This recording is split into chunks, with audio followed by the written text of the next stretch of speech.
Hey there, I'm WarCorrespondent, and I'd like to call myself an Onryo main, but I'm not quite there yet. And right now, I have a question for the developers that I need answered, but I have to explain first, so bear with me.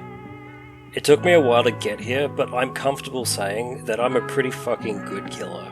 I still remember the road I took to get here. Otstava was a big help. His guidance on perks, aggressive playstyles, and learning what makes a game difficult for survivors helped me get to Iridescent 1 for the first time on Killer. It was Deathslinger. And I think the build involved Deadman Switch. Has a pretty good first hit and then pressure on you for the second one. However, if you're using both of these add-ons, then you're not using the reload add-on. If you're not using the reload add-on, you still have a lengthy reload. Spooky Loops, while not a mentor, showed me the lighter side of Killer, and his brightness was always helpful, always keeping the light at the end of the tunnel lit for me. 9,000, allow me to demonstrate big fucking spins, like that. She goes into fatigue because she has teenage arthritis. We take her over here, right? She's following us. Do a little twirl here for good showmanship. Big moonwalks, big spin again. All right, go over to this pallet, like so. Big fake, yeah, she respects it, worships the palette, loves it.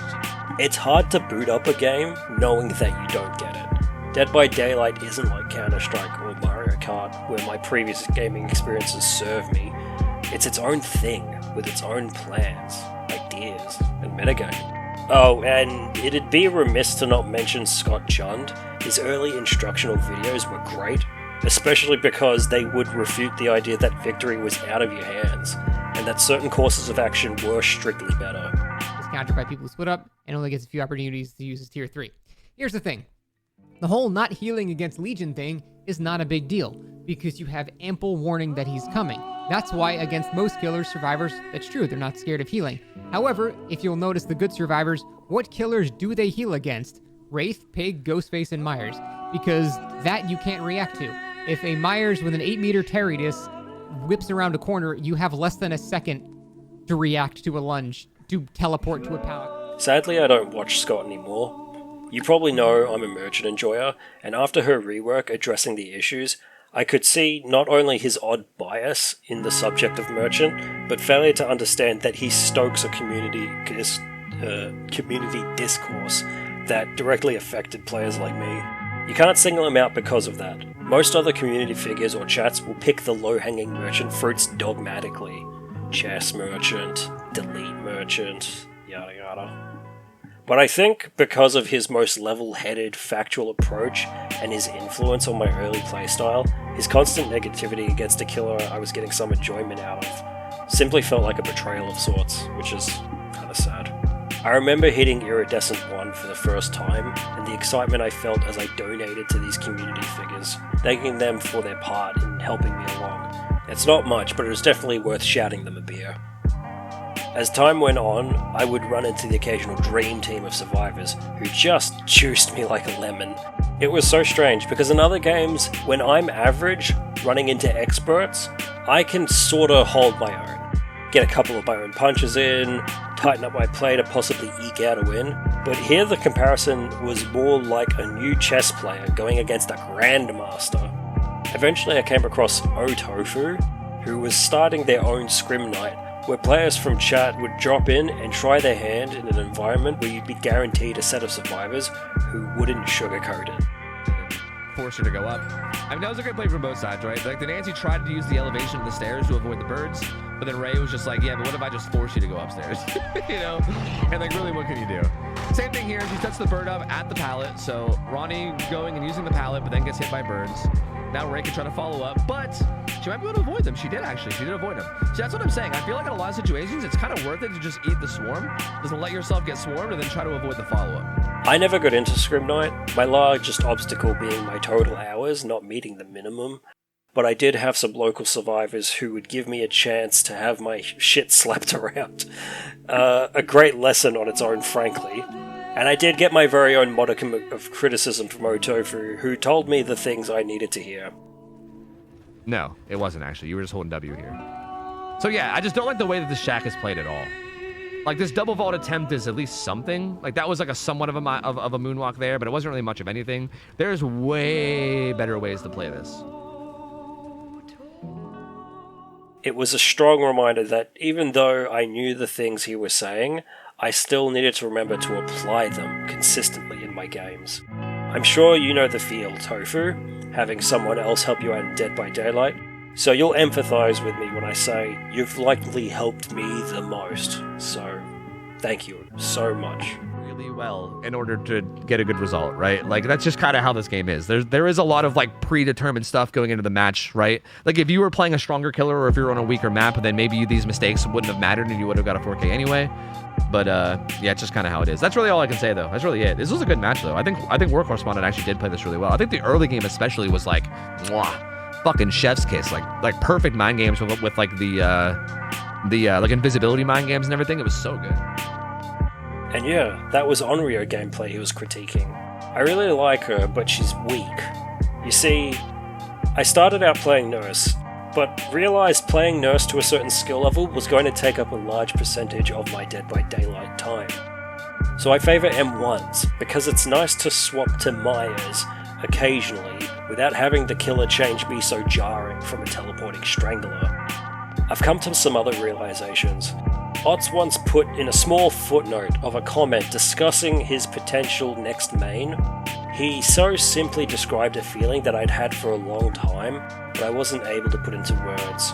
That we could all easily choose to play Blight or Nurse, and it's not that there's no learning curve or player skill, but after putting in that effort, you would certainly be rewarded with a constant stream of 4Ks. And that's interesting in its own way, I'm sure, but it's similar to going to laser tag as a full grown-ass adult against their 8-year-old birthday party. I wanted to play a killer that really showcased the skills of the human, pulling a win out of seemingly nothing. A weak killer with good perks and gameplay, or something like that. I like to feel like the survivors had an honest chance. It's not that I would feel bad for the survivors playing Nurse and getting only 4Ks. My match would simply come and go for them. They'd have other matches to enjoy. It's the lack of struggle, and I knew I wouldn't pick up some other skills applicable to M1s either, just some general killer basics. It's kind of why I enjoy Onryo, Knight, and Merchant so much. Yeah, I know the survivors listening all think I just listed an unholy trinity of anti-fun, but the thing is, I know deep down, they're bad killers on the whole. Looking at the DBD League Balance Center, I know that here, everything is being pushed to their theoretical potential. They're low tier. Quite low, in fact. And don't let Merchant fool you, she's been in tier 2 since before her rework, and was put there as a middle finger to her problematic playstyle. She's probably an unofficial tier 3, but here we are at Onryo. Tier 5, bottom of the barrel. Killers here are given the most favourable circumstances to give a chance at an interesting game for the comp players. Without these guardrails, the outcome would be too predictable, all survivors out. And now we're reworking Onryo again. And it's a transformative rework. It's not completely a buff, it's not completely a nerf. She was considered higher tier for her capability to overrun public matchmaking, but when put in the hands of the strongest players, her survivors need huge handicaps to give her a chance. So now we're at my question, and I'm really hoping to avoid simply complaining about a thing that I like being fiddled with by the developers, because it's not that my killer main is being taken away from me. She struggles too much in the juicer 1v1. Onryo's a noob stomper, like E Honda. My problem is that the majority of games are too easy. I get a little relaxed, and then the MMR waiters eventually serve up some ascended survivors who slap me down the MMR hole, and I've learned nothing. I want to be challenged all the time, so that I have something hard to sharpen against. So here's my question, behavior developers. Where are we going? Though some players are pleased with the changes, many long-time Onryo mains felt that her gameplay had changed too much from the killer they once loved. These are meaningless, overly emotional terms. Onryo was bottom tier, struggles like Maya's pain. Your update resulted in many victories for Onryo. Are you buffing her, or changing her to fit a certain belief? When you say many Onryo mains, are you saying her pick rate is down? The community knows she's like Pig. You give her an inch and she'll take a mile. But some juicers will have a field day and never give that inch. Is it really fair to please the masses when some of us have this matchmaking experience of 4 overwhelming victories, followed by 1 loss to 4 collective brain cells? Like anyone, I'm watching my sands of time trickle away. I spend my time and money on this video game. I could be doing other things, and more often do now, but behavior, I really need an answer right now. Where are we going, long term? Are we balancing for the highest mechanical limits of human possibility? Or are we purposefully not making that decision? Just set my expectations properly, please. Tell me that you're pleasing wallets, not the competitive side. Because the decision making feels ad hoc. I need to hear your words true and clear. I can't hear many long-time Onryo mains felt, because I'm trying to be a long-time Onryo main, and you keep moving the goalposts around. I need to hear Onryo pick rates drop to 25%. Or if it really was how long-time Onryo mains felt, please tell me how I get my feelings to you. I just want to know if I'm wasting my time in the trials or not. Do you know what players want? There's one thing that they want. Do you know what they want? They want to be able to talk to the developers.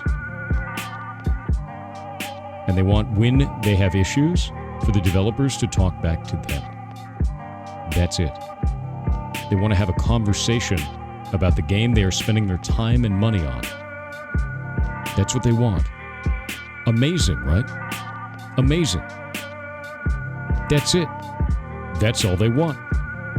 That is all they want. Thanks for listening.